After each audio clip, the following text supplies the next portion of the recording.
ఇంతవరకు అసలు కుక్కలకి ఈవెన్ షెడ్ కట్టి ఏబీసీ ఆపరేషన్ చేయించడానికి కూడా ఇక్కడ లోకల్ గా జరగలేదు.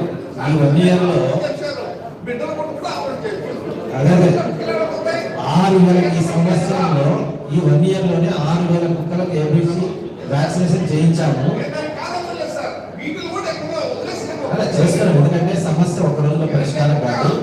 ఇది చాలా సున్నితమైన అంశం గౌరవ రసయ్య గారు, సున్నిత అంశము. ఎందుకంటే ఇక్కడ డాగ్ లవర్స్ ఉన్నారు.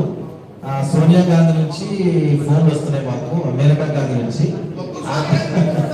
సో అన్ని రకాలుగా తీసుకొని మనం షెడ్ కడుతున్నాం. గవర్నమెంట్ లో పెద్ద షెడ్ కడుతున్నాము. అలాగే ఫీడింగ్ జోన్స్ అని టెంపరీగా ఒక 10 ప్లేస్లను గుర్తించి ఫీడింగ్ జోన్స్ కడుతున్నాం. అక్కడ దానికి ఫుడ్ పెట్టేటట్టుగా ప్లాన్ చేస్తున్నాము.